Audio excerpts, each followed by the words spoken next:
Hi everyone. How has your day been? Welcome to another live stream. This is Frank Steven. This is the Nigerian perspective with Frank Steven. And I hope your day has been wonderful. Good morning, good afternoon, good evening from everyone tuning in live from wherever you are across the world. I hope your day has been wonderful. I hope your day has been great. And we are going to have an interesting live stream today. And today we are going to be talking about the issue with Iran. And we'll be reacting to an interview that Piers Morgan did with, let me get the name of this lady, Elika and Nadine. Some of you may be familiar with who Nadine is. She's one of those outspoken, problematic pro-Palestine individuals. And it was a really interesting conversation. When I watched it, I had so many thoughts, like so many thoughts. And I was like, you know what? I'm going to react to this and share my thoughts with you guys. How is everyone doing? I hope you guys are doing well. I can see some of you, from Texas, from South Africa, from let me see, from South Africa, from so many places across the world, from India. Welcome. People, I can also see people with the funny question: how much is Israel paying you? They're paying me billions. Jesus Christ, you need to see me. Very soon, I'm about to buy a yacht, like very big yacht with a very huge mansion. I'm making so much. Mossad is really funding my operation over here. I'm bulldozing Islamists like nothing you've ever seen before because of the enormous amount of money that they're paying me. You cannot imagine. If you see this money, even you will become a Mossad agent, apparently. Again, I want to remind everybody, if you were not with us during the previous live stream, the membership on this channel is on. You can support by becoming a member. You can also support with your super chats and everything. We are here to answer your questions if you have any. I am here to answer your questions. I don't know why I keep using we. Maybe I'm using the plural of majesty, the one that Muslims always talk about. That's what I'm using when I say we, but it's just me, okay? I'm ready to answer your questions. If you have any questions, I'll be answering them. And this live stream is going to be interesting. And before I planned to do the live stream, we had the news yesterday that Israel had attacked Iran. I think they attacked a building close to the I think nuclear. What is it now? Anyway, we'll go through the news and you'll see the details. Let me not make any mistake with the details of what happened.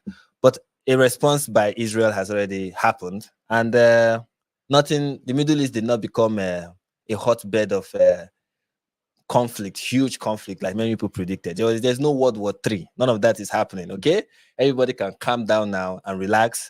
There's no likelihood of Iran responding. It's done, hopefully. And that is that, okay?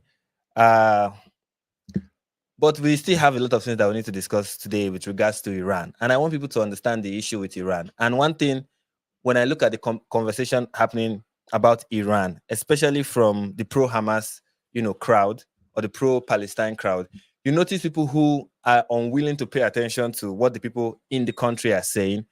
And I see that also with how the West conducts its foreign policy in other countries without considering what the people in those countries have to say. It's like they don't care, they don't pay attention to that. And that is the same thing we are seeing with the issue in Iran. And we are going to be looking at that. We have this video here, and we'll be reacting to it. That's what this live stream is about. So without further ado, let's get into it.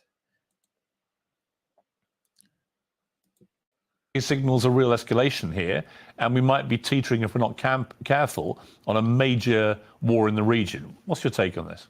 Well, before we go to this interview, I just saw a question that I think we need to address. There's someone who said, has it been verified? Has it been verified that it was Israel who attacked Iran back? Yes, it's indeed Israel who did the attack, and it was done in such a way to send the clear message to Iran that Israel has what it takes to attack them, and that Israel is not the country they want to mess with. Essentially, that's the message they kind of pass across with the attack. It wasn't a full-blown, massive scale 331 drones and missiles kind of attack. It was just, look, we can do this, and I want you to know that your defense system is nothing compared to our ammunition and the kind of havoc we can wreak on your regime. So that's kind of what the attack was about. So yeah, it has been confirmed. And let's move on with this. I hope you guys can hear this. Let me make sure that the volume is loud. Let's go to the Okay, there's no question that there is a threat of a wider, which we haven't seen before. Lambast people for only now waking up to what has been going on in Iran. So welcome to all of you. Dave, let me start with you. A lot of stuff has been going on in the last few days. And at the center of it is the fact that Israel attacked a consulate that belongs to Iran in Syria, killing some military. Let's just stop here. Like, Jesus Christ. It was not a consulate that was attacked. The Iranian consulate was not attacked. The Iranian embassy was not attacked. That building in Syria is still standing. The consulate is still standing. And later in the live stream, I'm going to pull up the picture of the consulate after the attack. The consulate was not attacked. And the most frustrating thing about this is that almost every news article you look at, they all declare that the consulate was attacked. The consulate was attacked. Israel attacked the Iranian consulate. Israel attacked the Iranian embassy. That was not the case. What was attacked was a building, and that is an extensional building, which is the IRGC's will I call it office? That's their office. And this group, this is Islamic. Let me get the name of this so I don't make any mistake. That is the Islamic Revolutionary Guard Corps, and they have been designated by the US as a terror organization. Those are the people that were hit by the attack. Israel was attacking a terrorist organization that has been collaborating with Hezbollah, that we are in charge. The person that was taken out, person that was killed, was one of the people who were in charge of the October 7 attack, that kind of pioneered it from Iran. So to make it, that's a general from Iran. So to make it look like, it was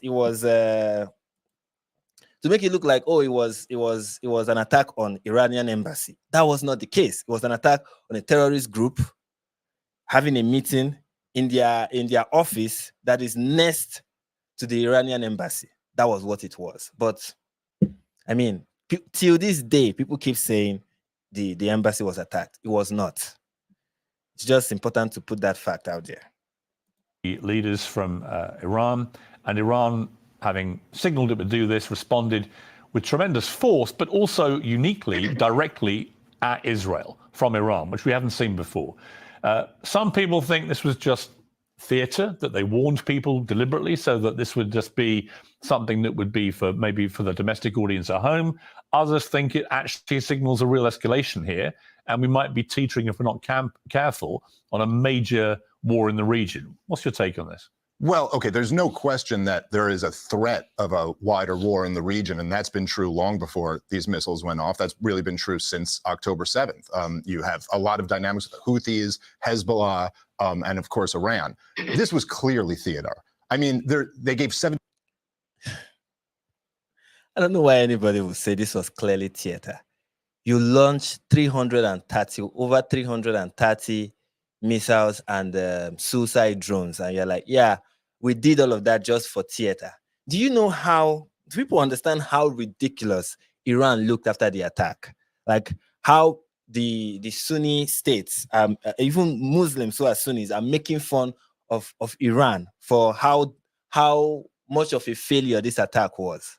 Do you think Iran was like, oh, we are going to do this, it's going to be a huge failure, and this is going to be a show of force to show that, you know, Israel cannot mess with us, and then we launched this attack, and it was just a pathetic attack at the end of the day, not because we didn't like bombard them with explosives, but because, you know, the defense system, the Israel defense system was strong enough to you know, intercept our missiles and our drones. That was the case. It wasn't. You think someone is going to billions that was spent in that attack? You think all of that is going to be done?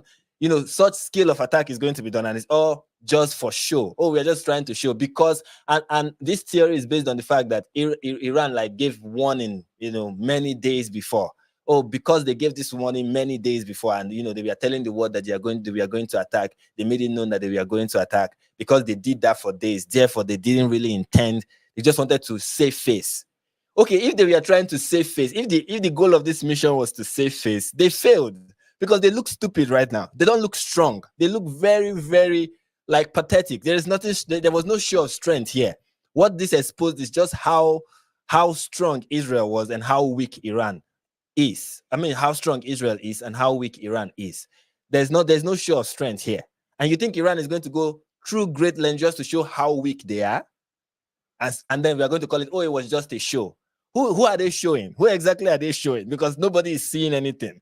So to come up with this theory of, oh, it was just done for show, it was just plain theater, to me, it doesn't make sense. It doesn't make sense at all. You do not launch such kind of attack just for show.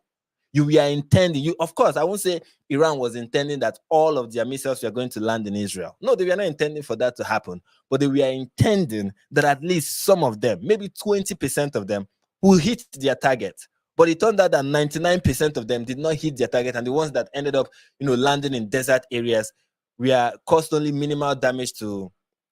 I think the only person who was a casualty was a Bedouin girl of 9 years. That's all. That's all. The whole attack. That's it. Come on. I don't think that was what Iran was aiming for at all. No, you don't do that kind of attack just so to be that you did something and not hit at least one target. No, you don't do that. 72 hours warning. This was very similar to after Trump assassinated Soleimani, and they sent that missile at the American base. Didn't kill anybody. It did not seem like they were trying to. Iran has even come out and said after this, we're done. We responded. They felt, I think they needed to save face to their own domestic population. And one of the best things that Donald Trump ever did in his presidency was after that response from Iran, he said, fine, you can have the last word. We took out the person we wanted to take out. We didn't lose any of our people. Biden clearly has signaled that he doesn't want Israel to respond to this. Israel would be insane to respond to Iran, as they've claimed they're going to do. And they have already responded. So I guess Israel is insane for responding because they already did. This is the thing. I think one of the things that we've seen when it comes to what's going on in the Middle East is people keep predicting stuff. Oh, if Israel do this, this is what is going to happen. If this happens, this is what, and then, you know, everything, over and over again, these experts, these people who are like analysts of the whole issue in the Middle East, they turn out to be wrong. Like they don't know what they're talking about. Okay, Israel has launched an attack. And then what? What do you think is going to happen? What do you think is going to happen now? Do you think Iran wants smoke with Israel? Do you think that they want that? Yes, it's going to be it's going to escalate the conflict. But do you think even Iran wants that? Do you think they are ready for that now? Please. Why would they be insane? Because, listen, at this point, Israel has lost much of the world over this war, and they'd basically be waving the finger at the U.S. To do this. They'd be risking a wider war. Joe Biden has signaled that they'd have to go at it alone, that he's not going to back them up on any offensive attack against Iran.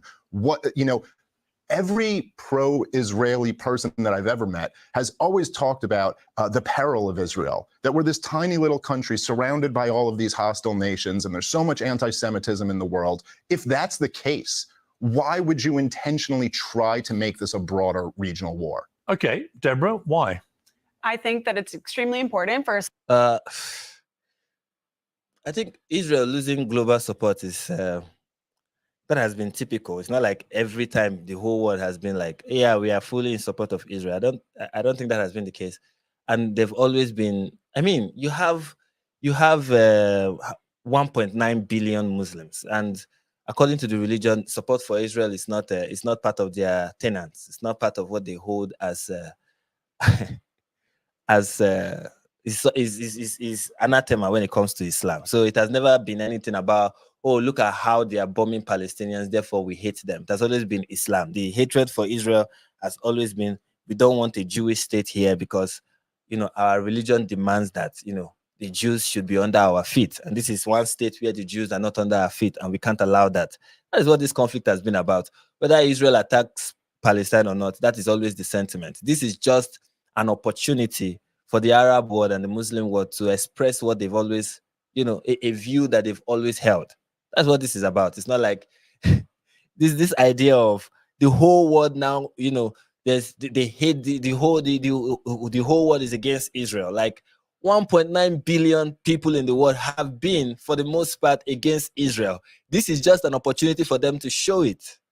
This is just, here is good. This here is an opportunity, and we are going to show it. So to act like that has not been the case, and all of a sudden things just after October 7. I mean, right after October 7, on October 8, the world was telling us, the world, as in the people who are loud on social media, who are loud on the streets, we're already telling us where they stand on this issue. Israel had not dropped one bomb, they've not killed one child, nothing, and the world was already like, yeah.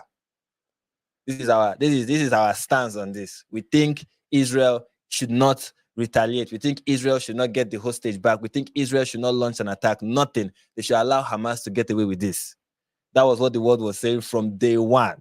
So to act like, this war has changed public opinion. No, it only, if anything, it made something that was always there, made it more obvious. Which is, for me, when it comes to what has happened since October 79, is that there has been a problem, and now that problem has become obvious. There has been hatred for Jews, and now the hatred for Jews has become obvious, more obvious. There's been hatred for people who believe that the Jews should not have a state, and now there is room for them to express that view. That's what it is. Sovereign country to defend themselves, 300 ballistic missiles. If that was sent to any other country, the United States, where I'm a resident and I'm a citizen, only a citizen of the United States, if we received 300 ballistic missiles overnight, even if it took 10 hours, 3 days to get here, that country would cease to exist. And it's only a question of sovereignty when it comes to Israel, which in and of itself is an... was badly injured, which is appalling. But in terms of what they were trying to do, perhaps, with these missiles and what actually happened, it was a failure. So wasn't it proof that actually, unlike October the 7th, Israel's defenses held up very well? And wasn't it also extremely pertinent to this that you had Jordan racing to help them, you had Saudi Arabia racing to help them, you had the UK, you had France and other countries? I mean, there was a big coalition immediately helping Israel to repel these missiles. Something I noticed after when Iran launched an attack against Israel, what I noticed is, when it comes to rhetoric, when it comes to politicians talking, especially in Western countries, they're like, we condemn Israel, we condemn Israel, we condemn Israel. But when the rubber hits the road, everybody is in support. Like, that was just what I noticed. At the end of the day, I was like, maybe these governments showing showing that they don't support Israel is just in speech only. At the end of the day, when it comes to action, they are fully behind Israel. Like, they don't want Israel to be wiped out of the map for any reason. They know it is important for Israel to remain in the Middle East. They might say certain things, like Joe Biden might say certain things to appease his voters, but at the end of the day, he's not going to turn back. He's not going to turn his back on Israel when it matters. He's not. At the end of the day, he is not. He might say certain things. There was a vote. I think there was a vote at the UN to recognize Palestine, to recognize the state of Palestine, and it was vetoed by the United States. Yeah, they said we are not going to give Palestine a state after this. No, we are not going to recognize it. That's to tell you at the end of the day that after all this rhetoric, when it comes down to it, all this talk means nothing. Like, at the end of the day, it means nothing. And maybe that's why the pro-Hamas group, the pro-Hamas protesters in the West have realized that at the end of the day, it's all talk. Like, nobody's going to turn their back on Israel. Israel is very important. It's very crucial in the world. You don't just get rid of them simply because you feel that they are committing acts of genocide, even when that's not the case. It's not going to happen. So what happened after when Iran was attacking Israel was just, for me, a testament to the fact that at the end of the day, that support, that so-called support that Israel is losing, it's not really losing any support. It's not. Even even Saudi Arabia will not want Iran to win a battle against Israel. But they are fully aware that Hamas is a proxy of Iran. Hezbollah is a proxy of Iran. Yemen, the Houthis, they are a proxy of Iran. And they may keep quiet when these people are like attacking Israel, but when the real monster comes out, they're like, nah, we're not going to, just do whatever and get away with it, or achieve your goal and succeed in, attacking this country. We are going to defend this country or help in the defense of this country, because at the end of the day, we need them, and that is the reality. Okay, people can go, go on the streets and say whatever they want to say about how Israel should cease to exist, but world leaders know that it's not. That's just children talking. Okay, so for me, that's what I say about about these countries coming to aid Israel when the attack was going on. Isn't that in itself a pretty clear deterrent that you can try, but you're not going to get anywhere? I mean, I think it was great to see the countries come together in defense of. What does Piers Morgan mean by it is a deterrent? Of course, it's not. You attacked us, and the attack was not, successful. Therefore, that is a deterrent. Oh, I tried to hit you, but I did not succeed, and now I'm deterred. It's like I tried to rob a bank, I did not succeed, but I was not caught. I did not face any consequence for my attempt, any negative consequence for my attempt, and that is a deterrent because I failed. No, that's not deterrent. That's not. That gives me opportunity to try again. If what I did goes unchecked, there's no repercussion whatsoever. Nothing. If it goes like I attack you and nothing, then it means I can try again. Oh, I failed this time, but I can try again. That's what it means. It doesn't deter anybody that, oh, we failed. We launched an attack, we failed, and now we are deterred. We will not launch an attack again. No, we launched an attack, we failed. There was a retaliation. The retaliation was successful. Okay, now we know that if we try to launch an attack, we will fail, and it will be all for nothing. And at the end of the day, we are the ones who are going to be negatively impacted. That is a claim. That is a better deterrent, I would argue, than to suggest that, oh, if they just attack and then they fail them, they're deterred, they are going to stop. People are also always going to also bring out the point of, oh, if they attack, then they're going to attack again, and then the attacker is just going to keep going back and forth. But I don't think that's the case. I think there's a form of attack that you launch against a country that sends a clear message that if you really don't want to, you really don't want to try anything with us, you don't want to go there with us.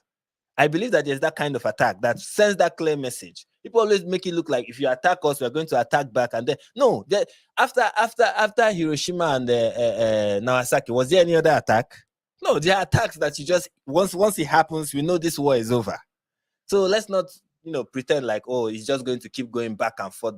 No, even in boxing, they punch you back until somebody knocks the other person out. Game over. Maybe this is my layman view of warfare in the Middle East, but I feel like that's how it goes. If you're talking of deterrent, if I'm a human being and you're trying to deter me, this is how you do it, Of Israel, but this is more of a testament to the Iron Dome than anything else. Thank God for the Iron Dome and his amazing technology. It protected millions of lives. If this did not exist, these rockets could have fallen. They don't know if it's falling on an Arab family, a Jewish family, a Druze family. They just want to kill people. And thank God that Israel was able to defend themselves. What do you think Israel should do? I mean, right? What she just said is really true. The way the rockets were launched, the way Iran launched that rocket, it was indiscriminate, and most of the target areas were territories of the West of Palestinians in the West Bank. Like, it was just indiscriminate. They were just anyway. Maybe even it speaks to their incompetence, the incompetence of the Iranian military, because the attack was really. If you want to hit Israel, where you hit other places, you target Tel Aviv. But most of your attacks are just going towards the West Bank, towards Judea. Like, what are you doing? Are you trying to kill the Palestinians? Or maybe they were. Maybe they didn't even care. They just wanted to hit something. It was so uncoordinated. Like what are you trying? Maybe it was coordinated, but it was done like. Like they were being incompetent, or they didn't have, what it takes to really launch an actual attack that will hit the target and, really, hit something that will be at the end of the day, it ended up looking like Israel was defending the West Bank, like like they were defending the West Bank. It wasn't even, of course, there were some rockets that we are heading towards main cities in Israel, but most of it we are just the West Bank. It didn't even make sense, and these people were just doing it indiscriminately. And then you now have people in the West who are like, "Go Iran, we support Iran." I'm like, did you see how they were trying to launch that attack? What the attack was about? Like, what were they trying to do? Kill everybody on site? Like, what are you championing at the end of the day? People who just launched an attack anyhow, they were not even bothered about who they were going to hit and who they were not going. I mean, Israel launched an attack against Iran, and not a single individual was hurt. No, there was no, like, it was done in such a way that nobody, no individual casualty will result from this. That's how you launched an attack. You do it with precision, like you know what you are doing, and you don't want to hit your own people, or you want to hit a particular set of people. But this one is that you launched an attack, and it looks like if those attacks were successful, Palestinians will end up dead, and you just don't care. I mean, that's just ridiculous. And then you have people in the West who are like, yeah, Iran is, we stand with Iran, we support Iran. They're waving the Iranian flag. Like, what are you doing? Of course, it's not Iran, by the way, it's the Islamic Republic. The people of Iran themselves are not in support of what their government is doing. And it is important to state that. Right now, I think they need to do something. I'm not a military advisor, but I think something along the lines that says, you cannot mess with us. We are a sovereign country. You can't send 300 ballistic missiles. That's a fact. Israel bombs. You do this again, or we're going to weaponize. We're going to get ready to come for you. You don't touch us. We will destroy you. We will blow your regime off the map. And can I just add, if we're talking about the principle of a sovereign country, is Iran a sovereign country? Is Syria a sovereign country? Because Israel bombs Syria every couple months with impunity. Okay, that in itself is not true. But Israel, that's a fact. Israel bombs Syria whenever they feel good. I believe this guy was exaggerating when he said this. So today I want to be gracious. I really want to be gracious. I believe this guy was exaggerating when he said Israel bombs Syria whenever they feel like it. But people paint that picture a lot. And sometimes I want to believe that they are just exaggerating. Like it's just an exaggeration. That they don't really believe that Israel just wake up one morning and is like, today I'm feeling kind of, I don't know.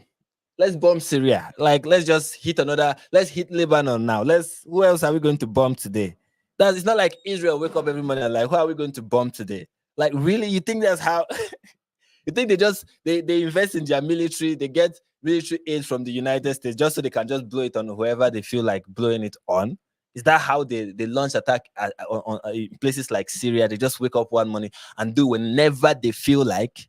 Come on, those kind of rhetoric make you paint Israel as a monster, and that is not really the case. There are reasons for these attacks in Syria, and he knows. I'm very sure that Dave Smith knows that there are reasons for these attacks. It doesn't just happen indiscriminately. Israel doesn't just wake up one morning and is like, bomb Syria. No, it doesn't happen like that. And to paint it like that is ridiculous. Okay, since October the 7th. Hezbollah has been attacking Israel from Syria and from Lebanon. It has been, attacking northern Israel, and it has been going on for months, 6 months. That has been going on, and that is why Israel has been launching attack on Syria. So it's not like, we just decided to attack this sovereign country because they did nothing to us. That is not the case, and people always do that whenever they want to talk about Israel. It's like they just cut out the part where the enemy is attacking, and then, look at Israel. Israel is doing the attack. Like, okay, what about this time when this person was, let's not talk about that. Let's just cut that part out and just, look, Israel just indiscriminately is bombing Syria. Why? Like, really is indiscriminate. There was no reason for it. I mean, it's just ridiculous. The same way they are doing, if it was up to them, that's the same way they would treat the whole war in Gaza. Like, Israel just woke up and decided to kill babies, which is not the case. Has never been the case with any of this conflict. Something has led to it. It has always been a response to something. Or people like to cut out what led to it,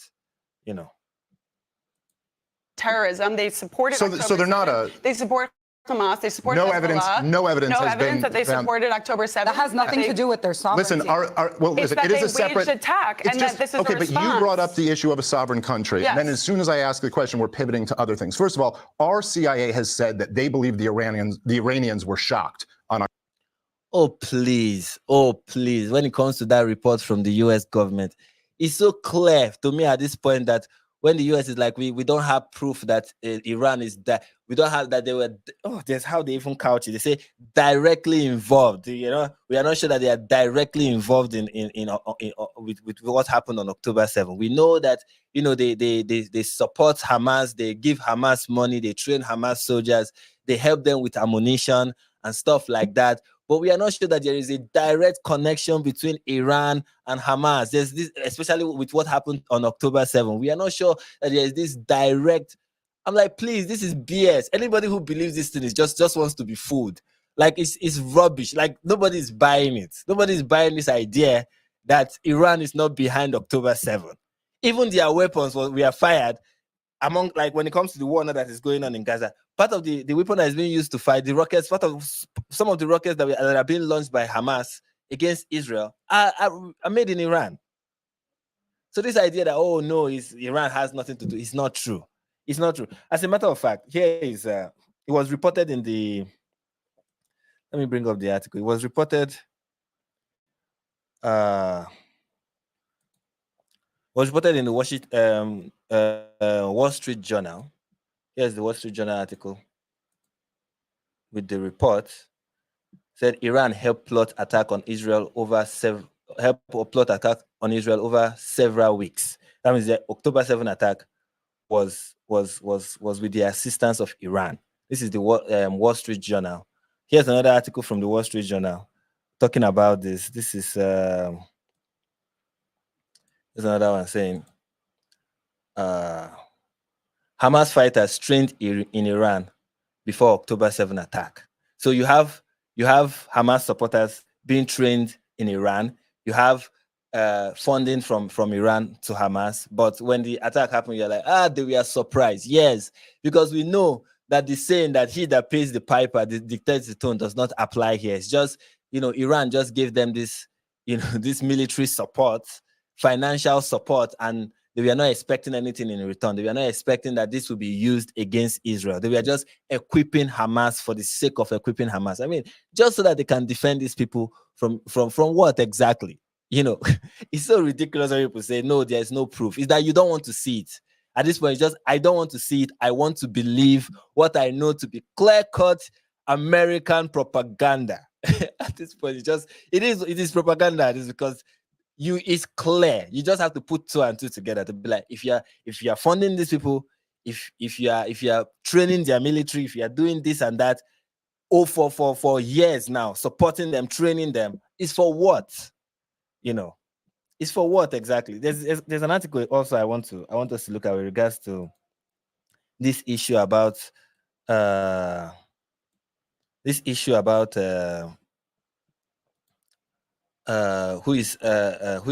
funded the October 7 attack.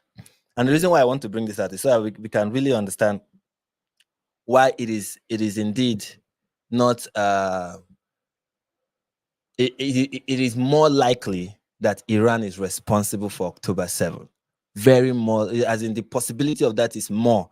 And it is really safe to come to that conclusion that Iran was aware of October 7 and they knew it was going to happen, and they funded it, and they were part of those who came out with the plan of what will happen on October 7. People from Iran, especially the Islamic Republic, the Islamic Revolutionary, whatever it is called, I believe it is safe to say that they were involved. They were actively involved in what happened on October 7. I don't know if to say actively is the right way to put it, but they had a hand in it essentially.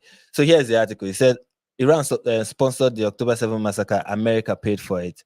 It may strike some observers as curious and others as unimaginable evil that only weeks after Hamas slaughtered over 1,200 Israelis on October 7, the Biden administration awarded sanction waivers worth $10 billion to Iran, the primary external sponsor of those attacks. The waiver, which allows Iran to collect money from the sales of electricity to Iraq, and an arrangement that further deepens Iran's control of that country, came with an added bonus.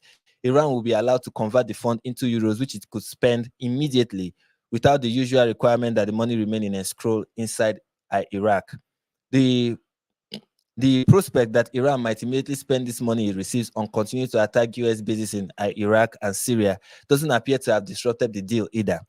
There's a part of this that I want to get to, which is strange in the informal but apparently binding relationship between the Biden administration and the Iranians. Minor events like a horrific large-scale terror assault on a close ally, the kidnapping of American children and burying them in underground tunnels, and the regular maiming and occasional killing of U.S. military personnel on American bases in the region can hardly be permitted to interfere with the goal of ensuring that billions of dollars reach Iran every month in order to buttress the world's largest state sponsor of terrorism, showing its awareness that there is something obviously bizarre, not to mention hideously immoral, about this relationship. The administration has gone to absurd levels to downplay Iran's role in the massacre. According to the Wall Street Journal, hundreds of Hamas terrorists who took part in the attack received specialized training in Iran. Meanwhile, reporting in Israel indicates that Tehran was involved at the operational level to the extent. Sorry, I'm saying that my listening is refreshing itself. Meanwhile, reporting in Israel indicate that Tehran was involved at the operational level to the extent that it determined the actual timing of the operation, moving it to October from its original planned date during Passover. These reports are the latest in the series that began to come out immediately after October 7. They have directly implicated Iran in various stages and aspects of the terrorist onslaught, in addition to its already well understood role to Hamas' main funder, arms supplier, and political sponsor. The detailed reporting on Iran's direct involvement on October 7 massacre that has appeared in the Wall Street Journal and the New York Times and in Israel's press stand in stark contrast with the public assertion of the Biden administration about the lack of any Iranian involvement. The administration staked out its position on the matter from the very day of assault, which ostensibly took both Israel and the US entirely by surprise. On Iran's involvement, look, specifically about what happened today, it is too early to say whether, the state of Iran was directly involved or planning the support. A senior administration officer told reporters on a background call on October 7. Asking again, the senior official gave a more specific answer. Again, on that question, what I said, we do not have anything to indicate Iran was involved in this specific, which is unfolding now. I don't know if you understand the wording of the US administration. We are not sure they are involved in this specific attack, but we know they are usually involved in attack. But this one specifically, we cannot really tell. And here's another paragraph that really explains how the US is doing propaganda for Iran, essentially.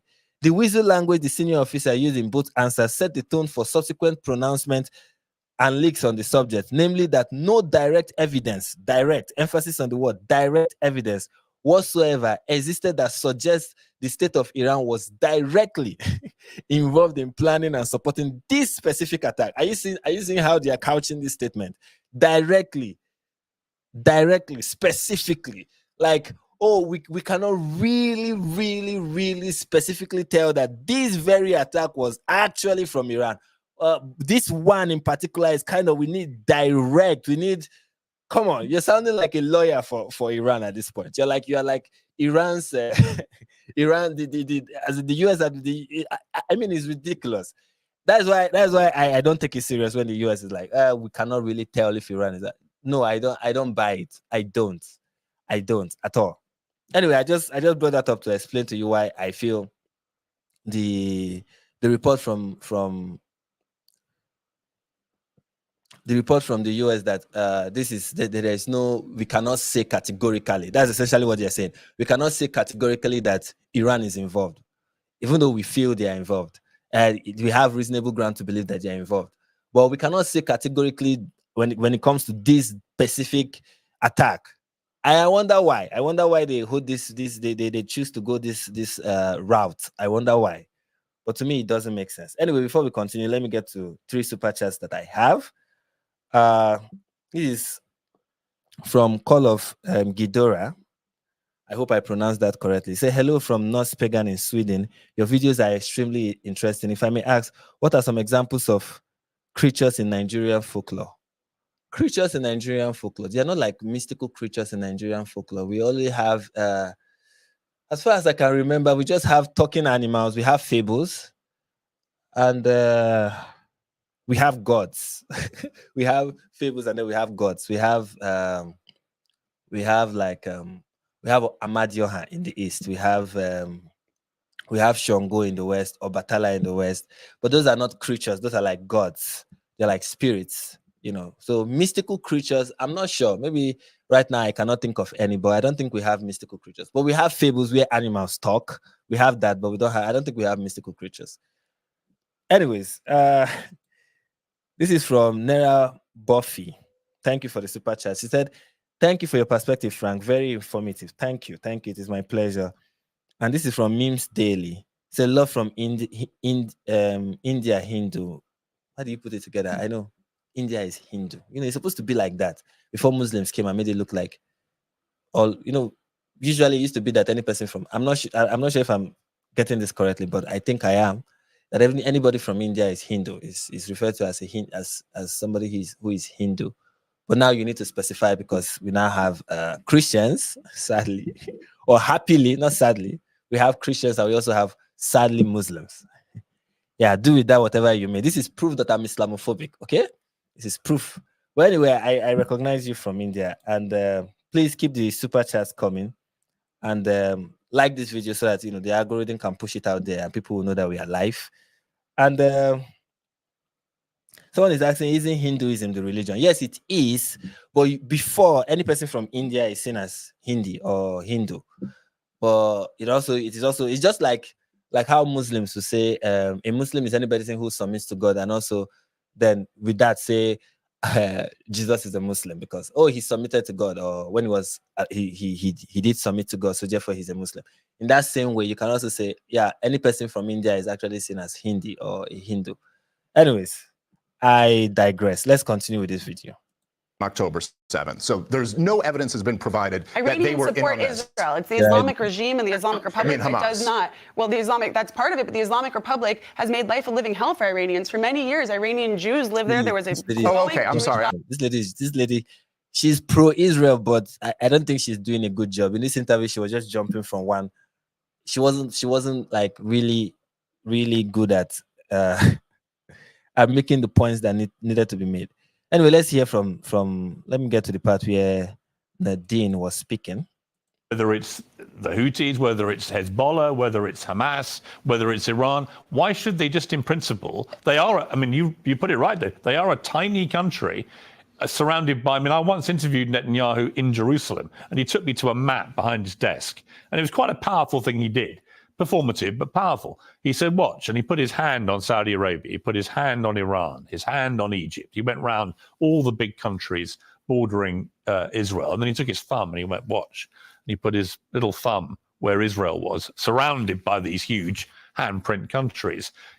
People in Israel feel pretty vulnerable because of that. And they feel vulnerable because they're constantly being... It's a small country. It's a very small country. I don't know if it's even as big as Lagos. The commercial car is a very small country and surrounded by enemies. Why shouldn't they feel that way? It's really a very small country. And the fact that, no, I'll be honest with you, I really, really, really, is like in this world, it's supposed to be a statement, it's a testament to the resilience of the Israelis, right? That's what it's supposed to be, like a small nation that has survived this long despite being attacked constantly. It's supposed to speak to their resilience, and the fact that this is a clear demonstration that liberalism and a free democratic society is powerful, and that a society that focuses on human development is powerful. A society that focuses on the well-being of its citizens instead of ideological warfare and religious bigotry is powerful. That's what it's supposed to be, right? But then it's not the case because they are resilient. They are now seen in the West, especially as as the oppressor. Because in the West, any person who is resilient, who is able to stand the test of time, who is able to come out victorious, anybody who is victorious is an oppressor automatically. Except if you're a Muslim and you conquered most part of the world, during the golden age of Islam. Except you're that person, then somehow it doesn't apply to you. I don't even know how this wokies come up with whatever mindset they come up with that they operate with. It's ridiculous, because for me, when I look at it, I'm like, this is supposed to speak to the this is something that people are supposed to look at and be like, I am amazed by this. This is wonderful. This is something that is worth learning and studying and replicating, right? Instead, what we get is, oh, you guys are the oppressors. You guys, people keep putting more and more pressure on these small countries. Like what they are going through is not enough. We need to make it even worse for them. And for me, I'm like, when I think about it, I'm like, it is not fair. It is really not fair. Attacked. Now, I will come to the other part of that, which is how they responded to October the 7th. I will do that with you. But just on this alone, if a country like Iran decides to fire 300 missiles at you, what are you supposed to do as a country? I mean, the Israelis are clearly trying to bring in the U.S. to a broader regional war. This is what their MO was from the beginning. And this is what I hate about this interview. Someone is asking you one question, you're answering. What does this thing you are saying to do with the answer? If you are Israel, what are you supposed to do if you are attacked by Iran? Simple question. What is your answer? Is that, oh, they are trying to bring, how are they trying to bring, is that something you accuse Israel of doing, or something you accuse Iran of doing? That is what Iran is trying to do. By having proxies, by doing all these things. What do you think they're trying to do? They're trying to drag the West into a war in the Middle East. That's what they are trying to do. It's not Israel who is trying to do that. And maybe it is also the strategy of the pro-Hamas group. They accuse you of what they are doing. They do it and then they accuse you of doing it. They commit act of genocide and then accuse you of genocide. They are trying to start to escalate the conflict in the Middle East, and then they say, no, you are the one who is trying to escalate the conflict because you retaliate or you decide to engage them. Oh, you want to do this, let's do it. And then they're like, oh, it is your fault. It's not our fault that we are the ones who started it. It's so ridiculous. Like, oh, Israel is trying to bring in the US into a conflict, a larger conflict in the Middle East. That's not the case. Iran is the country that is trying, the Iranian government, the Islamic Republic, they're the ones who are trying to do that. It's not Israel who is trying to do that. To do this reverse, I don't know what to call it, to like you are rewriting history right in front of us. Like, oh, let's not what it's so ridiculous. It's like projection. You are projecting all the time. You're always projecting. So ridiculous. That wasn't the question I asked you. I think that's what they're trying to do. No, I'm asking you, what should Israel do in response to what happened to them? What's the correct response for any country if you're hit with 300 missiles? I think they need to understand that the world is growing tired, angry, and frustrated with the countless deaths that we're seeing happening in Gaza. What does that have to do with what is the response that Israel is supposed to give to Iran? What does that have to do with this? Can you just answer one question without bringing another issue into the conversation and distract from the question you're being asked? Can you do that? Tens and tens of thousands of people, so many children, people are starving to death, people are freezing to death. They need to understand that the world is angry and they need to put an end to that had nothing to do with why Iran launched 300 missiles at Israel. It was nothing to do with what happened in Gaza, except that Israel would say they attacked the consulate in Syria as a part of an attack on people that they believed were collaborating with Hamas over October the 7th. So it does have to do with it. It does, but that wasn't the... It does. This lady is having this ridiculous smirk, like, yeah, I got you. No, that's ridiculous. It doesn't. It doesn't. It does, but it doesn't. In that, yes, indirectly, yes, it has something to do with the war in Gaza, but they did not attack because they're trying to liberate the Palestinians. That was not what that attack was about. That is the point. That the attack that Iran launched against Israel had nothing to do with Gaza. Like they were not, oh, we are trying to liberate people in Gaza. But somehow people, especially the pro-Hamas crowd in the West, every attack against Israel right now is for the liberation of the Palestinians. It's like any attack against Israel is just for the liberation of the Palestinians. It doesn't matter what is behind it, why that is the case. As long as you attack, if Boko Haram is to through some means, I don't have what it takes, but if they were able to get what it takes and then they launch an attack against Israel right now, people in the West are going to be chanting, oh, you need to understand. And then if you ask them, do you justify Boko Haram's attack against Israel? You're going to hear the same, oh, you have to understand that 50,000 children have died in Gaza. I'm like, that has nothing to do with what Boko Haram just did. No, it does. It does somehow. You can do anything to Israel right now. You can do anything to a Jewish person right now, and somehow it is connected to 50,000 people dying in Gaza. Like it's so it doesn't make sense, but to them it does make sense somehow. That any attack you do against Jewish people, against Israel, is okay as long as we're talking about, as long as the trendy topic right now is the war going on in Gaza. Everything now is about that. Everything is about that. But everything is not really about that. The main focus was a revenge attack for what happened at the consulate. You know, I think it wasn't about actually what's going on in Gaza. You know, I don't think that there is really anything left to debate here, aside from the fact that there is a genocide going on. It's been going on for 6 months. This lady is a broken record. Jesus Christ. The lady is a broken record. Like, she is like the only thing she can say. The only thing she can say about this is just that. It's like she has been programmed in her mind, and the only response to every question is children are dying in Gaza. Children are dying in Gaza. Children, that's for her, that's the only thing she can, that's her only contribution to any conversation about the Middle East is Gaza. For her, the Middle East is all about Gaza. It's all about and I'm not saying they are not important. I'm not saying that it is not horrific what is going on. It is a war. It is not going to be nice. It's not a walk in the park. It is disastrous, you know. But to answer everything with everything, Iran attacked Israel. Houthis have child soldiers, Gaza. And the reason why that is the case for so many people who are on the pro-Hamas side of things is because they have this chant. And I think this chant has something to do with this mentality. This chant that resistance is justified when people are occupied. So for them, every attack against Israel is a form of resistance. Even Iran is resisting Israel. Even the Houthis are resisting it, even though Israel has nothing to do with them. Like nothing. They've not bothered the Houthis, nothing. But the Houthis attacking Israel right now is a form of resistance. A Westerner who punches a Jew today in the name of, because, you know, during one of the, if he does that during a rally, it's seen as resistance. You know, you can launch a massive, you can go to a hospital, a cancer treatment center in New York, and harass the patients there. And it's okay because you are resisting, right? It's all about resistance now. And once you have that slogan, you feel everything is justified, but it is not the case. There are ways to resist, and we need to be aware of that and not justify anything under the guise of, yeah, we are resisting. It doesn't make sense. You cannot do that. It's ridiculous. Israel is a rogue state, just as Nazi Germany, just as apartheid South Africa was, and it needs to be reined in. Just be honest. You want us to take it. You want us to all. This is ridiculous. This is just rubbish. Israel is a rogue state, according to who? Apartheid.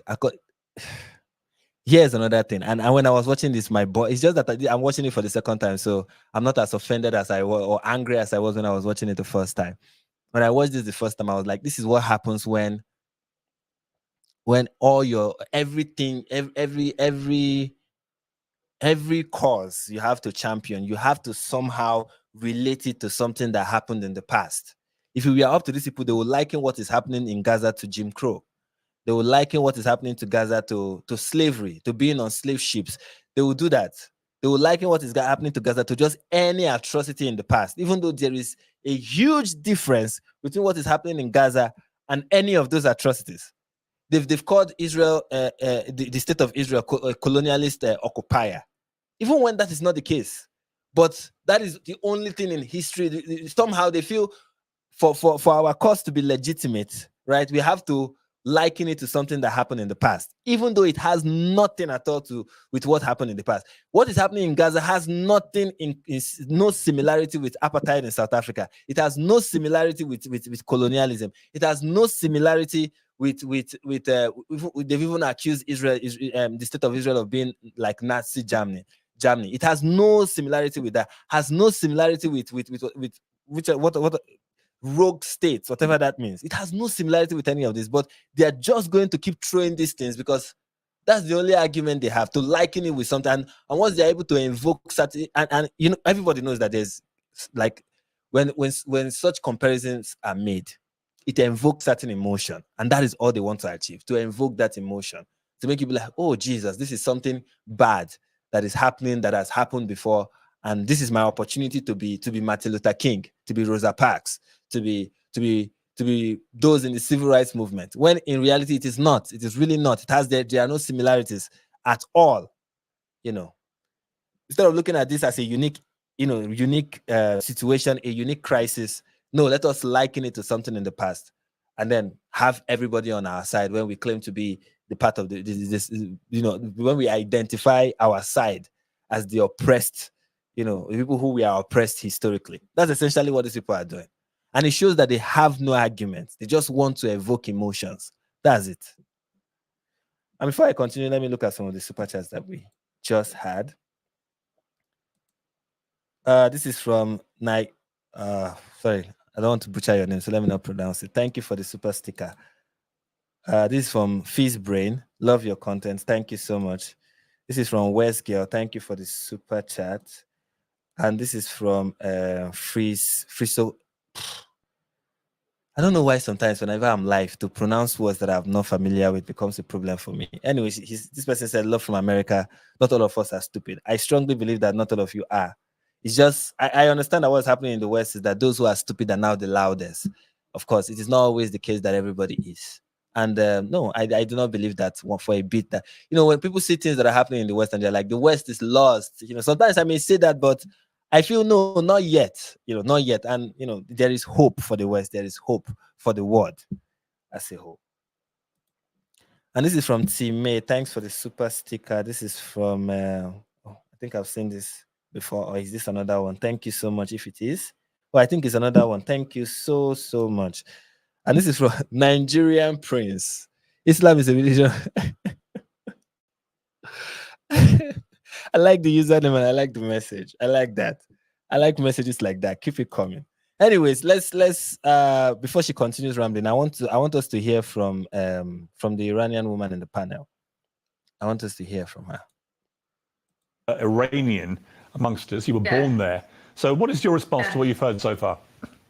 Well, I'm really frustrated with the complete distortion of the narrative. Like you're talking about these strikes in Syria, first of all, not being on an Iranian embassy. So let's just get our facts straight. It was on a military base that was next to the embassy. Yeah, and show the image that I wanted to show earlier. Where is it? Let me show the image that I wanted to show earlier. Where is it? Okay, here's the image I wanted to show. As you can see, this is the embassy. This is the embassy that was attacked. As you can see, it is still standing. It is still standing. And this is the building, the IRGC building that was attacked. This is it. As you can see, it has been destroyed, but the Iranian embassy is still standing. So the attack was not on the Iranian embassy, which is this. The attack is on the building here. That's where the attack happened. Here, as you can see. The embassy is here. Still standing. So please, let us get rid of the myth that, or the lies that an embassy was attacked. It wasn't. Why is the military base there? Why is the Islamic Republic making Syria vulnerable to these attacks? You want to talk about bombs on Syria? Guess who's doing that? Guess who's doing that? It's the Islamic Republic by using other countries as a base. So it makes Syrian people vulnerable to that. So let's not just act like there's strikes on there for no reason. Second of all, you talk about civilians, but people were actually killed in that strike, which targeted senior IRGC leaders who were meeting with Hezbollah. Meeting with Hezbollah to do what exactly? Because let's just talk about what's... They were meeting with Hezbollah for coffee. Apparently, according to what we've had so far on this panel, it's like all these meetings that we are going on, all this strategizing that was going on is as if it didn't even happen. Iranian generals we are meeting with Hezbollah. I don't know why they were meeting with them. Maybe they just wanted to have coffee. They wanted to catch up. It was like, these people are close friends. They are brothers in the faith, so they wanted to catch up.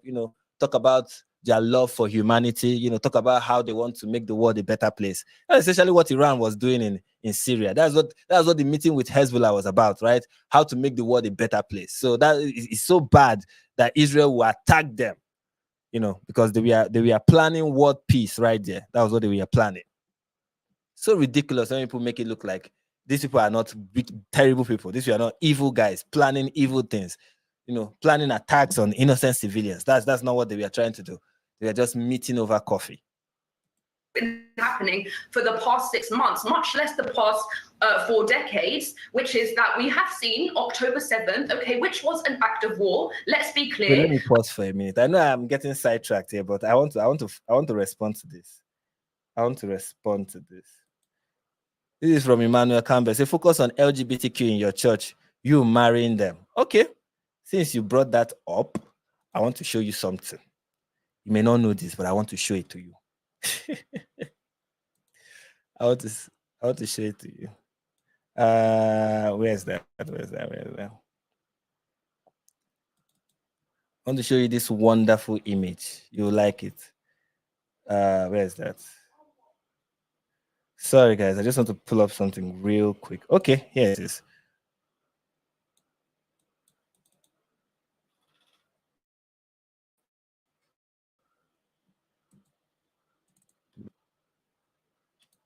Are you seeing this wonderful LGBTQIA plus Muslim?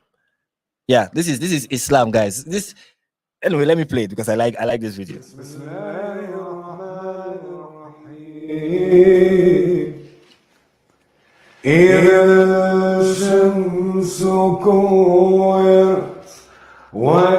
Music to my ears, ladies and gentlemen. Music.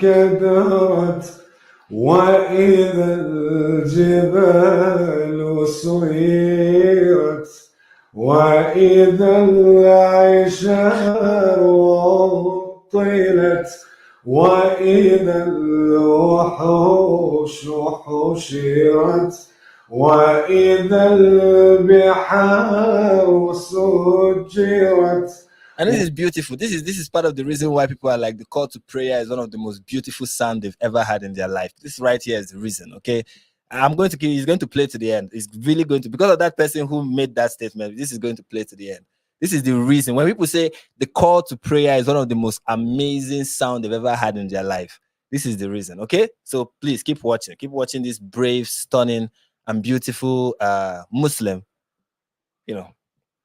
LGBTQ Muslim. We are fighting LGBTQ everywhere we find it, okay? Please. وإذا النفوس زوجت وإذا الموءودة سئلت بأي ذنب قتلت. I mean, you can just see the devotion, the level of devotion, the commitment to to just reading and singing these prayers.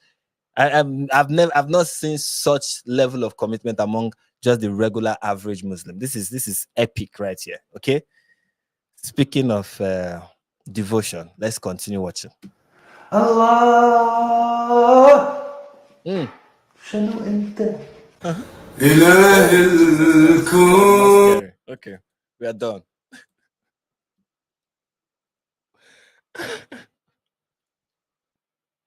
I didn't want to do it. Somebody said, I just hate it when Muslims always point out this LGBTQIA plus in churches. What are you trying? Are you trying to say it does not exist in Islam? It does.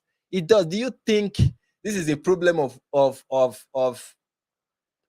of weakness in Christianity, or this is just the outcome you are most likely going to have in a liberal society where everyone is allowed to be whoever or whatever they want? You're going to have people who will claim whatever.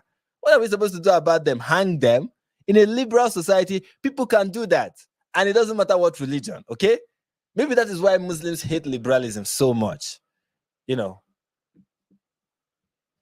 Let's continue. Let's dispel this narrative that there's no evidence that the Islamic Republic supported that. It's been reported over and again. It was reported in the Wall Street Journal. It was what do you asserted think in the Wall that Street Islamic Journal. Republic, no, let me finish. I'm not done. What do you think that the Islamic Republic is training, sponsoring, funding its proxies for? What do you think they are? Like I said, they are sponsoring and training and financing these proxies because they want to promote peace. They are all about resistance. They are all about resisting. You know, that's essentially what it is all about. They're just resisting. That's what it is all about, right? I hope I'm saying it correctly. It's about resisting. That's what Iran has always stood for, resistance. That is why they are beating their women right now. You know, after the failed attack that they launched against Israel, the regime has intensified its hostility towards women.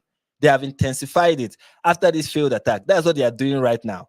You know, we know Iran to be like the oasis of freedom, right? That's why we have no problem with their proxies, and we shouldn't. You know, we should be asking ridiculous questions like, is there really a connection between Iran and Hamas? Even though we know that they fund Hamas and they train Hamas soldiers, we should keep asking ourselves this ridiculous question. And ask like something that is apparent isn't apparent. You know, it's going to help this conversation move forward. Funding its proxies for in Israel, in Gaza, in Yemen, in Lebanon, and all of that to strike Israel on October 7th, every single day since October 7th, firing rockets into Israel. And then when there is a strike on IRGC leaders planning a meeting with Hezbollah to further attack Israel, you want to turn around and say, oh, people were killed.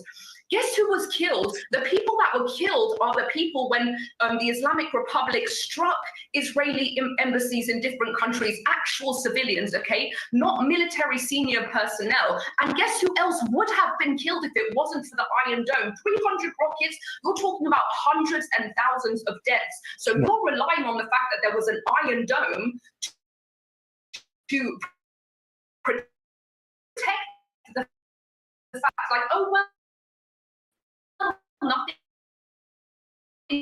really happened. A lot happened, and a lot would have happened if Israel didn't have to invest, strike on Soleimani, and you say, oh, well, nothing really happened. They just did a small retaliatory, whatever. That's not the case. They actually, let's talk about Flight 752, when they shot down a plane from Tehran going to Ukraine, killing many, many, many innocent people on that plane. Because you know what the Islamic Republic does? It takes it out on its own people. That's what they do, and that's what they're doing right now. They're cracking down on Iranian women in the streets to show that they're the big bad wolf, because they know that they don't want any smoke with Israel. This lady was on fire. Let me just pause here. And everything she's saying is factual. She mentioned the person that was attacked. Here's something we know about the person that was killed when Israel attacked the IRGC's building in Syria. Here's the person who was attacked. This is the person who was attacked. This wonderful peace-loving man. You can see from the image here that he's really about peace. An Iran general killed in Israeli strike was architect of October 7. And here's the report from Iran International. It said an ultra-conservative political movement in Iran said that slain IRGC commander Mohammed Reza Sahidi was involved in the planning and execution of Hamas's deadly October 7 attack against Israel. It is the clear admission of Iran's involvement in the atrocity, which saw 1,200 mostly civilians murdered and over 250 taken hostages since terrorist group Hamas invaded Israel on October 7. And where did we get this from? From an ultra-conservative political group in Iran. Okay, Zahidi, along with his deputy and 5 other IRGC forces, were killed Monday in an Israeli. Now this Monday is not our Monday, but some, I guess, last week Monday, or a few weeks back, not sure. We are killed on Monday in an Israeli airstrike against Iran's consulate building in, this people are still calling it consulate building in Syria's capital Damascus. In a statement issued Wednesday, Coalition Council of Islamic Revolutionary Forces, also known as Persian acronym, also known by its Persian acronym Shana, hailed Zahidi's strategic role in forming and strengthening the resistance front, as well as in planning and executing the Alaska storm, which is the attack on October 7. in case you're not familiar with what the Alaska storm is about. Axis of resistance or resistance fronts are the term coined and employed by the Iranian authorities to refer to Tehran's proxies in the region, such as Hamas, Hezbollah, and Yemeni Houthis. So clearly, this is a report stating that this guy orchestrated and was, the architect of October 7th. And that's the person that was killed. And then when we talk about it, we're like, they killed people. Yeah, who did they kill? This guy. This guy was the person that was killed. Before we continue, let me look at some super chats that we just received. And by we, I'm using the plural of majesty. All right, let's start with this one. And this is from Whitney Amos. Thank you for the super sticker. This is from West Girl. Keep up the good work, Prince. We are proud of you. Love your Yoruba sisterhood. Yeah, Yoruba. Okay, West Girl. All right, now it makes sense. Awesome stream, Frank. And we are. There's a video. I don't know if it is out now. That will be on my channel. It's a short video about Alidawa doing something. Let me premiere it here for you guys that are live. I want you guys to see this. Let me premiere it here. Where is the video? But it's going to be on my channel in less than an hour. By 10 o'clock, it's going to be on the channel. But let me premiere it here since you guys are here. Give me a second. I love you. I want you guys to watch this. It's funny. I love you. I love you in Christ. I don't love you. You don't love me. I don't love you. That's popular Muslim apologist Ali Dawa expressing his deep Islamic affection towards an ex-Muslim. But it gets interesting. It is time to come to punishment. If you live in the Sharia, I would have proper and unfortunate. What he just said is that in Islam, there is a capital punishment for apostasy, and under Sharia, he will sit down, grab a popcorn, and watch it happen. Yes, this is what they mean when they call for Sharia law in the UK. They are calling for the legal execution of ex-Muslims. And here's my favorite part of the whole exchange. I am proud of it, bro. Exactly. I like that. So I'm putting it there for you guys so that there's a new "I am proud of it" video out by the same person, the same Ali Dawa, the fire hose of things to mock is to use to mock Islam. The guy keeps just delivering. He's like, I'll keep supplying the kufars something to with which to make fun of Islam with. Like I'll give you guys materials with which to to use to make fun of Islam, and he's doing a very fantastic job. And I want him to continue. When I saw that this video that I just made a shot about, I was like, this is just, I cannot believe that he just did another one. I cannot believe he just did another, and I'm proud of it video. I'm like, wow, this is great. That's what we are dealing with when we are talking about Islam. But here we are talking about Iran. But we'll soon talk about Islam very soon in this live stream. Hey, Frank, you need some moderator. Select me. I'll think about it. This is call of, okay. He said, what is your opinion on Norman Finkelstein? I've not listened to him much. I watched his debate with Destiny, and Jesus Christ, it was torture. Like listening to that man talk is torture. I'm like, get to the point, speak fast, like get to the point. So I have not listened to him enough to really have like a strong opinion about him. So that's what I would say with regards to that. But in the debate, I felt he was using so many ad hominem attacks. I was like, make your point. Dude, make your point and stop attacking Destiny. You are making me... And here's the funny thing. I'm not really like a huge fan of Destiny like that. But I was like, dude, you're making me like Destiny. Like in every debate, I always feel like Destiny often pull out this how he talks that make me not like the way he debates. But now I'm like, Destiny is better. Like compared to you, he's less obnoxious. How were you able to outdo Destiny in being obnoxious? It doesn't help. I don't, when it comes to this debates, I prefer watching a conversation people have about the issue, right, than to watch a debate, because it's just people ignoring the points the other person is making just so they can make their point. And even when their point has been debunked, they keep repeating themselves. And at the end of the debate, nobody's mind is changed for the most part. Those who are still in support are still in support. Those who are opposed are still opposed. So sometimes I look at it and I'm like, really, what's the point? the best thing that often come out of this debate is just sound bites. Yeah, that's the best thing that come out of it, is that you get sound bites that you might chop in a particular way, cut in a particular way and make it look like somebody is being destroyed when they are not really being destroyed, or somebody says something ridiculous. You just take it out of context and you're like, look, he says something ridiculous. Like, that's the best thing that come out of these debates, and I don't really like it. Although sometimes it helped me as somebody who makes shots to just make something ridiculous, but for the most part, I'm like, I don't know if it is productive or counterproductive. Anyways, let's get to one more super chat and then we'll continue. Yes, some shekel for being a Zionist stooge, right? That's what they said I am. I remember some people, some of my friends would be like, Frank, where are you from? I'll be like, based on the comment section on my YouTube videos, I'm an Israeli, right? I'm Mossad. I'm faking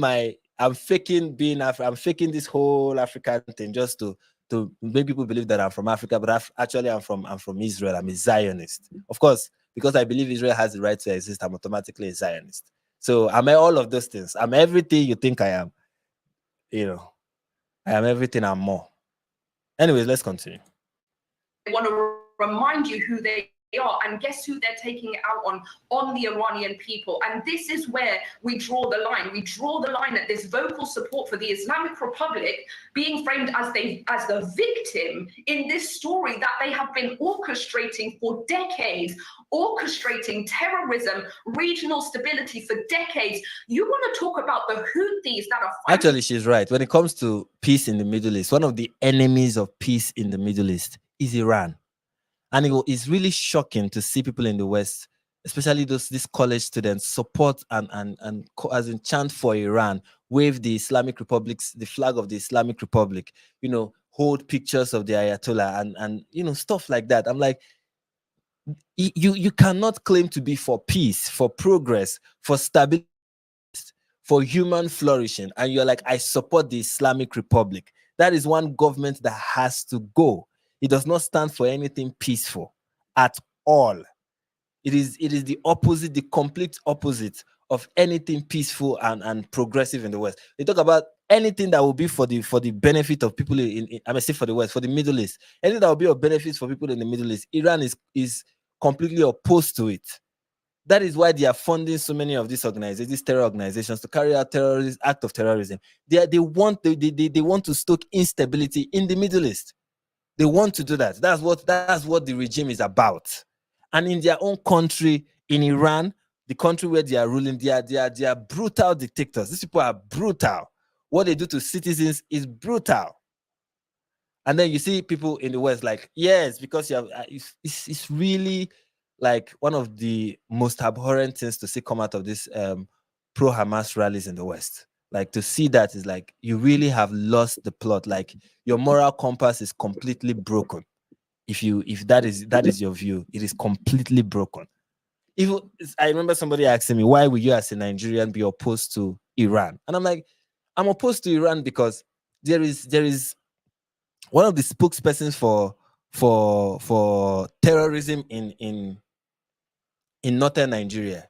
His name is Sheikh Gumi. He's one of the person who is like the spokesperson for them. Like, he's somebody in Nigeria. There are people who we know have ties with terrorism, but yet there's no arrest, there's no investigation, nothing is being done with regards to the possibility of these people having ties with terrorists in Nigeria. And one of them is Sheikh Gumi, and he's very popular, outspoken apologist for terrorists in northern Nigeria. Sheikh Gumi is a Sunni Muslim, but he has been to Iran so many times and have given speeches in Iran. What do you think he's doing in Iran? Who do you think is... There are things you see and you put 2 and 2 together to give you 4. Jesus Christ. Are you asking me why as a Nigerian I do not support Iran? Iran does not want what is good for me. For anyone in a liberal society. It doesn't want that. Israel is first, the West is second. And if those two, countries, if the West falls, Israel falls, like, Africa will be like this. And all of us will have to either convert to Islam or become second-class citizens who have to pay the jizya and live as oppressed people for the rest of our lives. That is what is going to happen. And you're asking me, why don't you support Iran? Why are you opposed to Iran? Like, why won't I be opposed to them? These people don't want anything good for anybody who wants liberalism and a free society. They don't want anything good for you. What they want is to establish an Islamic caliphate and, you know, spread Islam all over the world. For freedom. How dare you? How dare you not acknowledge what the Houthis are doing in Yemen? Do you listen to Yemenis and their voices and what they have to say? They are being terrorized. They are being starved. They are being killed. A young Arabic woman is on death row right now in Yemen for criticizing the Houthis. Are you speaking about their rights when you talk about Yemeni people fighting for freedom in the Red Sea? How are you going to call freedom takers freedom fighters? Okay. That's very important. How are you going to call freedom takers freedom fighters? But here is something that Dave Smith is about to say that I find ridiculous. Like, just listen to it. That's a good. Oh, Elika, let me just jump in. I want to bring in the others because you've raised some very interesting points there. Dave, you were bristling at some of it, though. What? Well, look, I just think we have to have one standard here, and this is kind of the point I was getting to with national sovereignty. Like, if we're going to talk about things, let's have one standard. If our concern is over what's been happening to the people in Yemen, as you said, what the Houthis are doing to them, do you know what's been happening to the people of Yemen over the last 8 years? It's been the #1 humanitarian crisis in the world, in the war that Saudi Arabia launched on them with full backing from the United States of America, both Obama and Trump through every day of his administration. Do you see the problem here? And just let him finish making his point. We were refueling their fighter jets, okay? We were very implicated in that war. So, okay, if you care about horrible things happening to the people of Yemen, then you better be criticizing Saudi Arabia and the United States of America. This war just ended over. No, you don't. He has done it again. Listen, he's doing it again. You start the story from the response. You don't start the story from why was war declared against Yemen by Saudi Arabia, and why did the US back Saudi Arabia in the war against Yemen? Why? You cut the story halfway. Like, oh, they just decided to start fighting the Houthis. Besides, it's not just that they waged the war in Yemen. They were fighting the Houthis because they divided the country. The Houthi rebel forces were controlling a portion and they were expanding. And you think that was good for the region? You think it is okay for Saudi Arabia to have this hostile enemy next door to them? I mean, it's just this, he seems to be coming from this perspective of, if there is a war, both parties involved in the war are responsible for all the deaths in the war. Like, you have to, there's this issue of shared responsibility for what is happening, for every casualty of this war, for every person who dies, for every atrocity that happens, for every tragedy rather that happens in every war. Both parties are equally responsible. But that is not the case. That has never been the case. That is not how the world has operated for at least the past 100 years. You blame the people, the aggressors. You blame them for the atrocities committed in a war. You blame the people who made it happen, not people who responded. The Houthi rebel force was trying to take over Yemen. It was not good. It posed a serious threat to Saudi Arabia. And these people are terrible. Like, they are terrible. Can we just at least say that they are terrible? Even for the people of Yemen, they are terrible. These people were waging a war against Saudi Arabia to their own detriment, and they still went on with the war. In Nigeria, when we had the civil war in Nigeria, when it was leading to mass starvation, the Biafran leaders called as in surrendered because they cared about their people. They surrendered. But in the Middle East, we see the opposite. You see your people are dying. Instead of surrendering, you even recruit children. You send them to war to go and die. And then Saudi Arabia is supposed to take responsibility for your child soldiers that died in the war and the starvation and everything that result after. We have to maintain a standard. If we are going to blame the Houthi rebel forces, we're also going to blame Saudi Arabia. Why? If you're going to apply that logic, then you apply it also to the Second World War, right? For every casualty every tragedy in that war, you have to blame it on both the Nazi soldiers and the British soldiers. Does that make sense? No, it doesn't. You blame everything on the Nazis, because if they did not do what they did, then you won't have a war. That is how everybody has looked at it. That is how everybody, if you did not do this, we will not have responded the way we responded. You started it. It is always important to say you started it. It's like, okay, look at the war going on in Ukraine. It's like blaming every tragedy of that war and all the Ukrainians that have been dying, blaming all of it on Zelensky. As if he wanted this to happen, as if it wasn't Russia that invaded a sovereign country. This is the so-called false equivalence that people are trying to create that does not exist. They're trying to make it look like there are no innocent parties. Everybody is guilty narrative. It's not the case. No, yes, because you started a war, I had to do certain things. I had to respond in a certain way. But it is not my fault. You made me do it. If you did not start this war, I will not respond like that. I have to respond. You are posing a threat to me. I have to respond. That I responded doesn't now mean that I am the one. You are the one. You posing the threat. You are the one at fault. Let's hold the whole world. They do this all the time because I don't know why. Maybe it's some ways to find one. Look, everyone is not perfect, right? If you read every story, every hero has things that they did that are like you will not comment. Things that they did within the story that you will find, okay, this is not commendable, this is bad, right? It doesn't make them the villain. In the same vein, you have villains in stories who do certain good things. Nobody is 100% like a cartoonish villain, right? People have what you might consider redeeming qualities, even as villains. It doesn't mean they are no longer villains. Okay? People are complex, people are complicated, true. But it doesn't mean we cannot tell the difference. We cannot say, okay, this is the person who is wrong, and these are people who are right. These are people who are responsible for this, and these are people who brought us here, who brought us to this position we find ourselves in today. And I don't like the idea of everybody is guilty. This idea of holding everybody to a standard, and if I refuse to agree to that, you call me a hypocrite. No, I'm not being hypocritical. What you're doing is absurd. Nobody does that.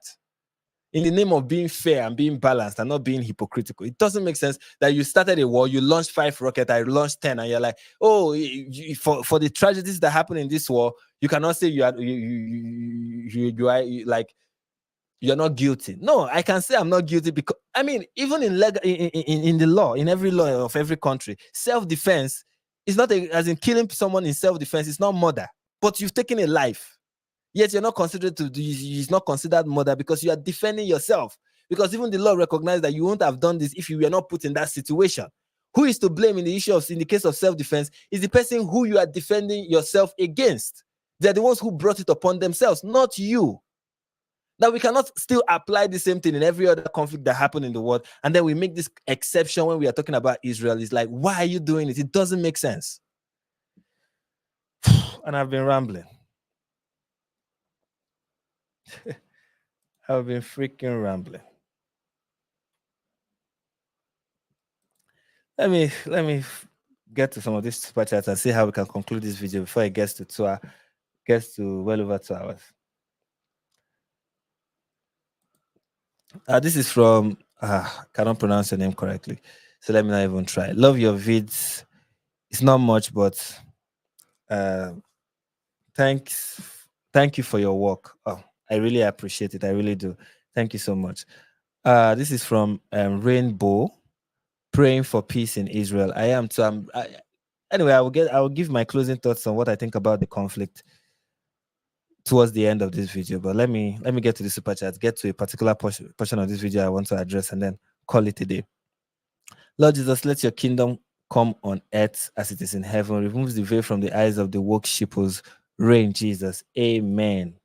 Amen. Now let's finish with what Dave Smith is saying here, and also get to a particular part in the video that I want to react to. In the last year, the 8 years previous to that were devastating. That's a whataboutism. No, it's not. What about? No. Whataboutism is what. It's not a whataboutism actually, but it's ridiculous nonetheless. It's not a whataboutism, but And I've explained why it is ridiculous, but let them continue. Let me tell you Okay, why. hold on. Let me I'm tell not you why finished. it's No. whataboutism. You said you weren't Let me finished. explain No, why it's you said you weren't whataboutism. finished before. I'm not finished now. Whataboutism is a word that people yell when you call them out on their hypocrisy. I'm saying let's have No, one that's standard. absolutely not. I can explain to you why it's a whataboutism. Because What I've about introduced what to are we, you is the fact teenagers? What does that- this word even mean? I'm putting this into Well, let me historical explain it to you context. so that you understand, okay? A whataboutism deflects from the issue that was presented. The issue that I presented to you, okay, it's a logical fallacy. What I presented to you was the fact that the Yemeni people do not support the Houthis. And you brought up, well, what about the fact that they don't support this and this? I didn't bring Let's that go into the intellectual. equation. By the way, I You- didn't. No, Let be me fair. finish. Hold on. Let's Let be me fair here. finish. No, let me Let me explain so finish. you understand. Let me I'm finish. not saying Let that me that's. finish my sentence. Okay, go ahead.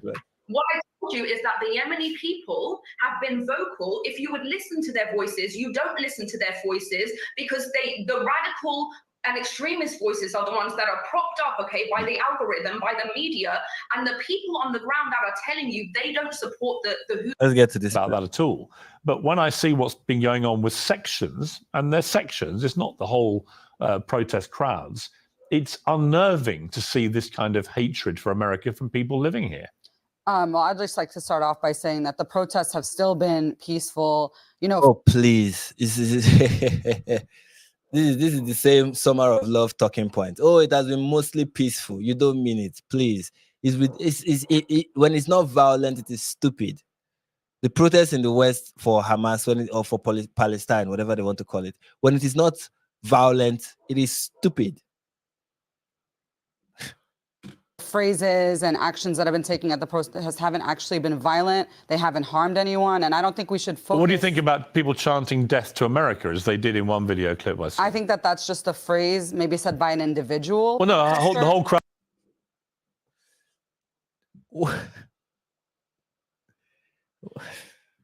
Began joining in. I didn't see that. Yeah. happen. So Not this here to guy start. said it, and then the whole crowd began chanting it. What would you condemn that? I'm here to talk about the entire. Well, hang on, Israeli you're here to answer my government. questions. Actually, would you condemn what they were chanting, "Death to America"? I think we should condemn Palestinians actually being killed. Jesus Okay. I think that, and That's not the question. It's not even a difficult question. And the reason why you will not answer it is because you support it. That is why. That is the reason you will not answer the question, is because you support the chant. You feel that. It's just that you are not stupid enough to say it, but you feel the same way. Jesus Christ. Just answer the question. Sorry, guys, I'm cussing, but bear with me. Answer the question. I hate this thing when people do it. Just answer the question. Do you support it or you don't? I do. I don't. Then we know where you stand and we move on. Of course, I already know that you're somebody who no one should take serious when it has to do with this conflict, because all you talk about is the billions of people that are dying in Gaza. You know, that's all that matters to you in this conflict. Any other thing, you just is immaterial. Just people are dying in Gaza. That's all you know. The question I'm asking you. So I will ask you about Gaza, but on the question I asked you, would you condemn people in America chanting "Death to America"? What do you say? I don't condemn how people choose to express their rage verbally. I don't condemn that, because at the end of the day, the reason they're saying that is because the U.S. is sending the tax dollars and the weapons that are actually So do you support them chanting "Death to"? This is so. These people that are chanting "Death to America," first of all, some of the people that are chanting "Death to America" are not chanting that because Israel, the U.S. is sending military aid to Israel and stuff like that, and has not taken a strong stance against Israel, whatever that means. The reason why they are chanting that, so many of them chanting that, is that they really believe it. They really want that. They want the liberal society in America to crumble and be replaced by an Islamic society. That is why they are chanting that, some of them. Now, many others, why they are chanting that is because they are babies. And that's why no one should take any of the things they say seriously. They are babies who, if they don't get what they want, or they don't get it when they want it, they want to burn everything to the ground. That is childish. That is so babyish. And if you're that kind of person, there is no need to pay attention to you. You're a child. You don't have the maturity to involve yourself in this conversation. Nor do you have the temperament to involve yourself in this conversation. Maybe you should sit this one out and parade yourself for LGBTQIA plus issues. That's where you shine the brightest. Don't turn the issues in the Middle East to to an avenue to throw temper tantrums. Don't do that. You want the US to stop backing Israel, and they are not doing it immediately, for example, or you want certain things to stop. You want the war to end, and it's not happening immediately. And your reaction is to call for the destruction of America.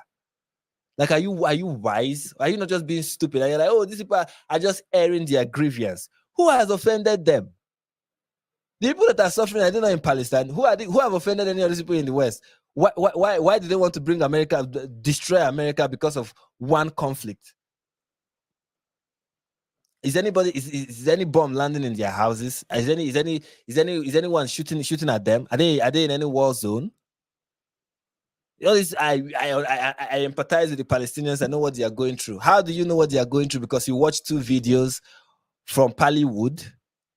Really? Now you are an expert. Sit down and let's have a serious conversation, and let's see if what you're saying makes sense. Not you. If people don't agree with you, burn the country to the ground. Destroy this country. Even we in Nigeria, who are suffering serious things in this country, have not called for Nigeria to be destroyed. We've not. There's so many things about this country that many of us do not even like, and we've not even called for the destruction of this country. We've not said death to Nigeria. None of us have done that. And here you are one of the best societies in the world, and then something is not going the way you like, and you're like, bring it to the ground. You're a child. Nobody should ever take your opinion seriously. You're a child. America. I don't chant that myself, so I don't know why But you're you trying support to the trap me in this type of I'm asking you to argument. condemn it. You don't want to. How So I'm hard is that asking. to I'm condemn? asking. Do you therefore? Should I assume you support them chanting? Those aren't the chants that I would personally do condemn myself. it. So you must either condemn. No. Hang on. Sorry. I just want an opinion on this. Wait, You must wait, surely wait. either condemn it or support it. No, you don't need to. You're neutral It's and not death a to America. binary That's thing. terrifying. How would anyone do you think, if they went to Gaza and chanted "Death to Palestine" with Hamas terrorists nearby? She will not answer the question. I don't understand these hypotheticals. There's Yes, actual Because death they're very carried out lucky. on They're very Gaza. lucky to be There's doing. a context Hang on, that you're hang on. removing. I'm going to explain the context. They are doing this in a country where they're very fortunate, where freedom of speech is not just Exactly. tolerated, This but conversation I want to bring up. brazenly said, if we can do it again and again and again, we will. That represents a clear public existential threat to Israel and to everyone living there.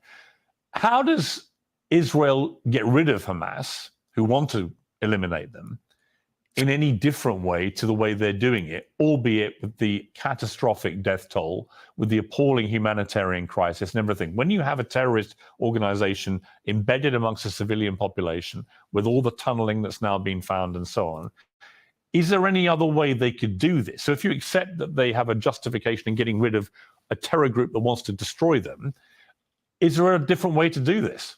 Well, the short answer is no. I don't think there is. I think, look, you have to understand what creates the environment where you have this type of death cult like Hamas, these terrorists. And look, this is not, again, this is stuff that the CIA talks about. It was General McChrystal, right? Okay, you just complained about interrupting, right? So anyway, it was General McChrystal. No, my page froze. All right. Sorry, I apologize. That was friendly fire. Sorry, It was sorry. friendly fire. Well, look, General McChrystal, this was not like an anti-war dove, right? This was the guy who was running the war in Afghanistan, a serious general. He was the one who coined the term insurgent math, right? What's 10 minus 2? 20. Because when you kill 2 of the insurgents, they all had brothers, they had fathers, they had friends, and they all join up. And so what Israel is doing here is guaranteeing that there will be more Hamas or Hamas-like groups. Look, here's the truth, okay? That's Israel. not true. That is not. This is not true. And I've had this repeated like over and over again. People are like, if you continue attacking these people like this, and then they have their relatives die, and they go through this hardship of war, they are going to become radicalized. It's not true. People don't get. And I'm saying this as somebody whose parents were alive during the Nigerian Civil War. It doesn't happen like that. After the end of the Nigerian Civil War, the Biafrans, the Igbo people, who were the major victims of that war, we are not radicalized. We are sober. That is what war will do to you. When you lose a war, you become sober. You don't become radicalized. You take a moment and start thinking, this thing that made me get myself involved in this war, is it worth it? Was it worth it? Everything we did, now we lost. Is it worth it? Do we want to do this again? That is why, till date, Igbos have not tried what they did during the Nigerian Civil War. They've not tried it again. I don't think they will. Not as long as the generation that experienced it are still alive. They're not going to try it again. And that is how it happens when people experience war. It's not, oh, you see something, but if that is the case, then survivors of World War II in Germany will have become radicalized. But that was not the case. If that was the case, then Japan will have become radicalized and will spend the rest of their life trying to attack the United States. But that is not the case. When wars happen and you lose, you become sober. It's a moment of national sober reflection. You begin to ask yourself, is it worth it? And I'm very sure there are many Palestinians right now asking themselves, was it worth it? Was this attack worth it? The problem is that when this happens, you have groups, you have ideologies and people who champion those ideologies, particularly Islam, with their sheikhs and their imams and their religious leaders, telling those survivors of the conflict that they need to continue holding on to the grievance that of what they experienced, using the tragedy that happened in that war to radicalize the people there. It's not the event in of itself that radicalize people. It's people, nefarious actors using those events to radicalize people. And Islam has mastered the act of radicalizing people.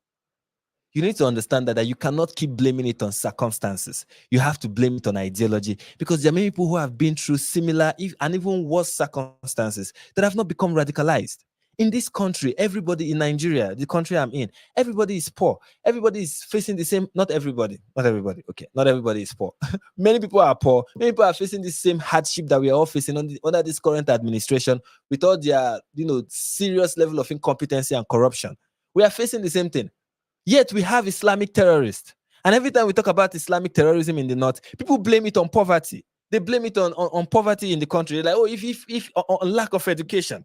I'm like, is it only Muslims that are uneducated? Is it only Muslims that are poor? Are there not poor people in other religion? Why? How come it's only the ones that are poor in only Muslims that are poor that see terrorism as an outlet to fight the poverty, to overcome the poverty? We need to stop giving this ridiculous excuse of, oh, it's because these people survive this war. The war has radicalized them. No, there are ideologies, and there are people who are upholders of that ideology, using it to radicalize every other member of the community and making them hate their neighbors so much that they are unwilling to let go of past grievances. That is what this is about. And as long as this ideology remains and the upholders of this ideology remains, if you like, throw billions and millions on people in Gaza, give them or Palestinians, give them their own state, give them everything. Say you have a state now, give them 2 years and they'll be attacking Israel again. And we are also going to be saying the same thing of, oh, it's because they have been radicalized. This idea that if people just have better economic, if they find themselves in a better economy, they will do well, they'll be good citizens. It's not the case. If it is true, then why do you have migrants in Europe forming grooming gangs and engaging in gang violence and making places like Sweden uninhabitable, like making it like terror zones, essentially? Why are they doing that? Is it because why do you find migrants who come from North Africa or from the Middle East in European countries wreaking havoc? What is their reason? Who radicalized them? What in Europe radicalized them? We need to stop doing that. There is something behind all this attack, and it is Islam. Because Jew hatred is an essential part of the Islamic ideology. Hatred for Jews and hatred for Christians is a crucial part of Islamic ideology. You find that from the very first chapter of the Quran, a prayer that Muslims repeat 5 times daily. Okay, in that prayer, they are reminded of Allah's hatred for the Jews and for Christians. The Islam teaches them that the position for these people is to be under the foot of the Muslims, and as long as and they will not rest. These Islamists will not rest until that's where we are, under their feet, paying the jizya. That is what it is about. You cannot talk about people tiptoe around this this factor when it has to do with the conflict. They tiptoe around it and they don't want to address it, and I don't know why. To address the fact that a huge portion of this is ideological. It is ideological, and the idea behind it is Islam.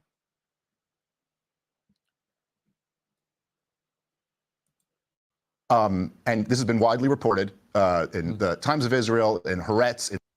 So I'm saying pull up the verse. Pull up the verse about what? Abu Yusuf, which verse do you want me to pull?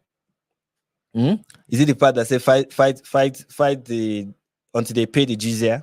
You want me to pull up the verse? All right, let them keep talking. I'll pull it up. In the New York Times, all over the place, in the Jerusalem Post, Benjamin Netanyahu embarked on a strategy of propping up Hamas. It was a very cynical strategy. Yeah, I don't think that's even disputable. I mean, and why? But the most important thing is because he wanted to split the Palestinians into two groups. And why? Palestinian Authority and Hamas, because he felt that it would be better for Israel's security. No, listen. That's really what he was thinking. He said in his own words, so that we never have to give them a state. Right. He propped up Hamas. I don't think Netanyahu is ever one of the two-state solutions. No, I don't think actually for the last 10 years he's even shown any.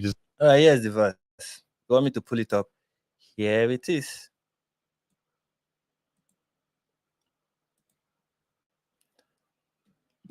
Fight against those who do not believe in Allah or in the last day, and who do not consider unlawful what Allah and his messengers have made unlawful, who do not adopt the religion of truth, i.e. Islam, from those who we are given the scriptures. Fight until they give the jizya willingly while they are humbled. This is Sahih International. You can see they're trying to wash down this verse. Let us read another translation. Fight those of the book, those people of the book who do not believe in Allah nor in the last day, and do not take as unlawful what Allah and his messenger has declared as unlawful, and do not profess the faith of Islam. Fight them until they pay the jizya with their own hands while they are subdued. So we Jews and Christians are supposed to be subdued. Fight those of the people of the book who do not truly believe in Allah and the last day, who do not forbid what God and his messenger has forbidden, who do not obey the rule of justice. Of course, rule of justice being Sharia law. Until they pay the tax and agree to submit. So we are supposed to be submissive under an Islamic regime. All right, here's another translation. Those who do not believe in Allah and the last day, even though they are given the scriptures, and who do not uphold as lawful that which Allah and his messengers have declared to be lawful, and who do not follow the true religion, which is Islam, fight against them until they pay tribute out of their hand and are utterly subdued. Utterly what? Subdued. Here is another translation. Fight against such of those who have been given the scriptures as believe not in Allah nor the last day, and forbid not that which Allah has forbidden by his messenger, and follow not the religion of truth, Islam, until they pay the tribute readily, being brought low. Yeah, we have to be brought low, ladies and gentlemen. Yusuf Ali, fight those who believe not in Allah nor in the last day, nor hold that forbidden which had been forbidden by Allah and his messenger, nor acknowledge the religion of truth, which is Islam, even if they are of the people of the book, until they pay the jizya with willing submission, feel themselves subdued. So not only are they supposed to subdue us, we are supposed to feel ourselves subdued. That we are supposed to be we have to submit to the authority of the Muslim, and by doing that, to accept our humble status before the Muslims is by paying the jizya. So I don't know. Is there something that is not clear from this verse that you want me to point out? And I said that the conflict is ideological, and whenever we don't talk about the ideological aspect of this, we are doing it. We are doing a disservice. I don't even know who we are doing it to, but we are not perfectly addressing the situation when we do not talk about the fact that a huge portion of this is ideological. It is a slap to the face of the Muslim nation that Israel exists. It is a slap to their face. It is a slap to their ideology that a group of people that are supposed to be subdued have a state right in the center of them. And the state is doing so well. It is a slap to their face, and they know it. Israel is a slap to the face of the Muslim world. That is what it is. That's how they consider it. If they truly are to hold this verse of the Quran and believe in it for what it is, then to have a Jewish state that is doing so well right there in the Middle East is a slap in their face. And that is what it is. And we are happily coming to the end. I'm happy. I'm happy that we are. Someone say Alexa TV for 4 is the reason for this. Exactly. It's with those indoctrination program and broadcast that has turned these children to these children who now are now adults right now and are very much the ones who are now, in the Hamas army and now committing these atrocities against their neighbors. Is this kind of indoctrination that creates this? People are radicalized by indoctrination. It's not by tragedy. Yes, the one of the things the indoctrinators will use is the tragedy, but even if the tragedy does not exist, they will still find something to use to radicalize people when their goal is to raise an army that will fight their enemies. So we need to address that part of the conversation and be willing to address it. Not address it at the end, more or less address it at the beginning.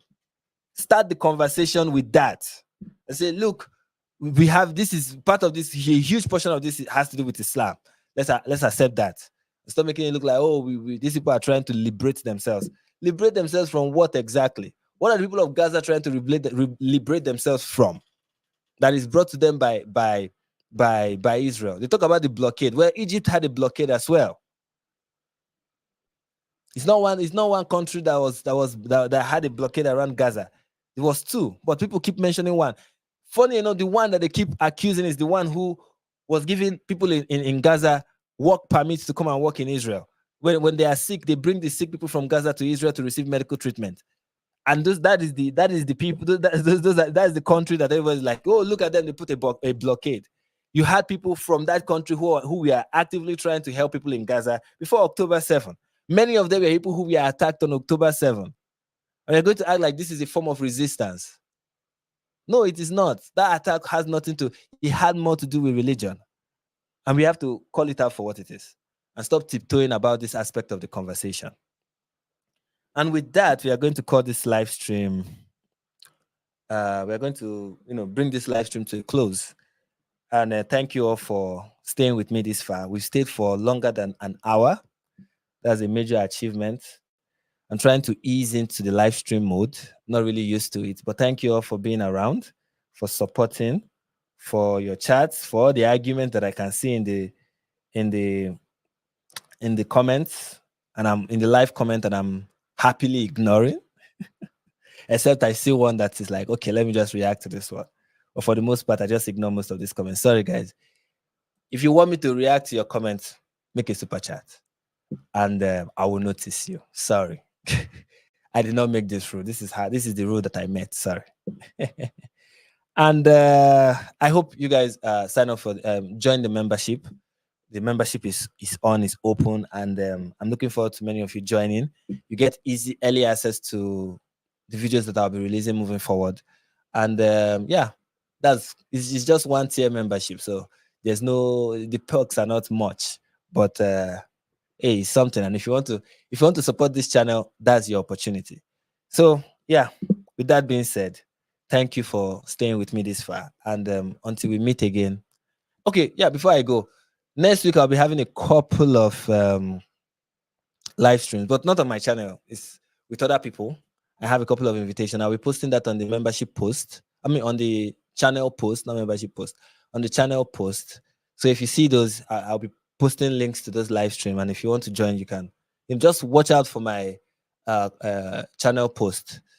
See what I'm saying there. I'll be keeping you guys up to date with some of the interviews and live streams that I'll be doing next week. I have a couple, and I also have a surprise live stream in May with somebody. I hope it's something that I hope will become a reality, but let's see how it goes. It's a surprise live stream and a surprise guest in May. Also, I have one on my channel with someone next week. We are still working on it, but we'll see how it goes. Just join, subscribe to this channel, and you'll get updated on so many of these things as the time approaches. And thank you for being with me thus far. And have a wonderful day. Stay blessed.